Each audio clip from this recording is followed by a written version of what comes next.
لوگ یہاں پر کیوں جمع ہوئے ہیں آج؟ ہمارا جمع ہونے کا جو مقصد ہے وہ یہ ہے کہ جس طرح سے اسحاق ڈار کو آنے سے پہلے اس کو ایک امیونٹی دی گئی، اس کے خلاف جو کیسز تھے کرپشن کے، اگر وہ کیسز جھوٹے تھے تو پھر ان ججز کو سوال کرنا چاہیے سب سے پہلے تو ہمیں ان کا،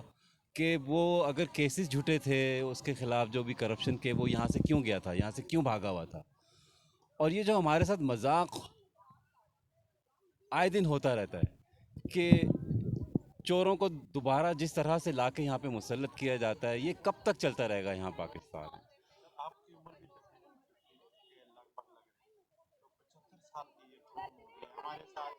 انڈیا بھی آزاد ہوا تھا، بنگلہ دیش ہم سے بعد میں آزاد ہوا، وہاں پر ایسا مذاق نہیں کیا جاتا جس طرح پاکستان میں ہوتا ہے، یہ کیوں؟ اس کی جو مین وجہ ہے نا، وہ یہ ہے کہ ہم پاکستانی خود عوام، جو ہماری پاکستان کی جو عوام ہے نا، وہ گھروں میں بیٹھ کے، ٹی وی پہ بیٹھ کر،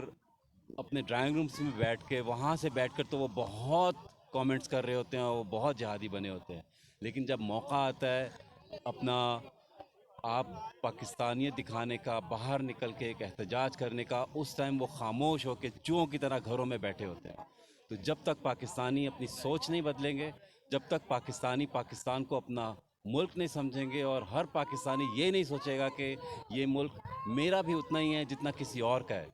اور اس ملک کے لیے ہمیں خود کو آگے آ کے اپنا، ہر ایک کو، انسان کو، اپنے پاکستانی کو اپنا اپنا حصہ ڈالنا پڑے گا۔ جب تک ہم یہ نہیں کریں گے، آج دیکھ لیں اسحاق ڈار پاکستان کیوں آیا واپس، ان کو پتہ ہے کہ یہاں کی عوام باہر نہیں نکلے گی، یہاں کے پاکستانی عوام کچھ نہیں کریں گے۔ ہم یہاں پہ بیٹھ کے بہت بڑے بڑے بھاشن دے رہے ہوتے ہیں کہ یہ ترکی کی طرح ہو جائے گا، یہ ہو جائے گا، وہ ہو جائے گا، کچھ نہیں ہوگا، نہ ایران کی طرح ہوگا، نہ ترکی کی طرح ہوگا۔ جب تک آپ کی سوچ نہیں بدلے گی، آپ اپنے آپ کو خود نہیں بدلیں گے، آپ خود پاکستان کے حق میں باہر نہیں نکلنا سیکھیں گے، یہ سوچے بغیر کہ میں اس سے ڈائریکٹ افیکٹ ہو رہا ہوں یا نہیں ہو رہا ہوں، آپ یہ نہیں سوچیں، آپ کی آنے والی نسلیں بھی ان لوگوں کی غلام بن کے رہیں گی جب تک آپ اسی طرح سے اپنے ساتھ مذاق ہونے دیں گے۔ اچھا سر، لاسٹ میں یہ بتائیں کہ عمران خان انہوں نے بھی 3.5 سال حکومت کی، 3.5 سال میں وہ بھی کچھ خاص خاطر خواہی کر سکتے نظام کو بدلنے کی؟ نظام کو بدلنے کی ان کی جو ایک، میں سمجھتا ہوں ان کی ایک بہت بڑی کوتاہی ان سے جو ہوئی، انہوں نے بھی وہی سب کچھ کیا جو اس سے پہلے پچھلے 25-30 سالوں سے کم از کم ہوتا رہا ہے۔ ان الیکٹیبلز کے پیچھے وہ لگے جو آخر میں لوٹے ہو گئے۔ اگر عمران خان نے ابھی بھی سبق حاصل نہیں کیا ہے کہ میں ان لوٹوں کو چھوڑ کے میں ان نظریاتی لوگوں کو لے کے اپنے ساتھ آگے آؤں، اگر عمران خان صاحب یہ سوچتے ہیں کہ ان کو فنڈز نہیں ملیں گے، تو انہوں نے دیکھ لیا، ان کی ایک کال کے اوپر پاکستان میں لوگ لاکھوں نہیں، کروڑوں نہیں، آج کے دور میں لوگ خربوں روپے تک ان کو دینے کا تیار ہے، پاکستان میں بھی اور پاکستان سے باہر بھی۔ تو ان کو یہ نہیں سوچنا چاہیے کہ ان کے پاس فنڈز نہیں ہیں، پارٹی کس طرح سے اپنے الیکشنز کو، کمپین کو لڑے گی، کیسے ہوگا، مجھے یہ الیکٹیبلز چاہیے۔ آپ اس سوچ سے باہر نکلیں۔ جب تک عمران خان اپنی سوچ کو نہیں تبدیل کریں گے،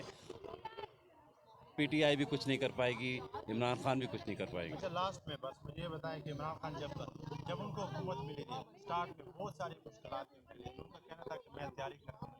تو اس بار آپ کیا ان کو کہیں گے کہ مطلب تیاری آپ تیاری ان کو کرنی چاہیے تھی، ان کو تیاری کرنی چاہیے تھی، ان کو تیاری کرنی چاہیے تھی، جس طرح سے وہ پہلے کہتے تھے کہ میرا یہ ایک ہی ایک، پوری جتنی بھی ان کے لوگ تھے سوائے اسد عمر کے، اور انہوں نے کسی اور کے بارے میں، کسی اور کوئی بھی پوزیشن کے بارے میں نہیں بولا تھا کہ یہ میرا فائنانس منسٹر ہوگا، اور 6 مہینے کے بعد پھر کیا ہوا، آپ نے ان کو ہٹا دیا اسد عمر صاحب کو۔ تو سب سے پہلے تو آپ کو اپنے ایک شیڈو کیبنٹ بنانی چاہیے تھی، آپ کو پتہ ہونا چاہیے تھا کہ میں نے اپنی حکومت آگے کس طرح سے چلانی ہے۔ آپ کی خود کی تیاری نہیں تھی، تو یہ آپ کی اپنی کوتاہی یا آپ کی نااہلی ثابت ہوتی ہے، آپ کو یہ نہیں کرنا چاہیے ابھی بھی۔ اور پھر اس کے بعد بہت ساری اور چیزیں ہیں جس کے اوپر میں بیٹھنے، اگر بولنے لگوں تو بہت ٹائم لگ جائے گا۔ آپ نے جس طرح سے بہت ساری چیزوں کو مس مینیج کیا، آپ سے غلطیاں ہوئیں، ہم ان غلطیوں کو کسی حد تک درگزر کرنے کے لیے تیار ہیں، لیکن آپ ہارڈ ہینڈیڈنیس سے نہیں چیزوں کو ہینڈل کر سکتے۔ آپ نے جب ایک ملک کا بالکل بگڑا ہوا نظام ہے، آپ کو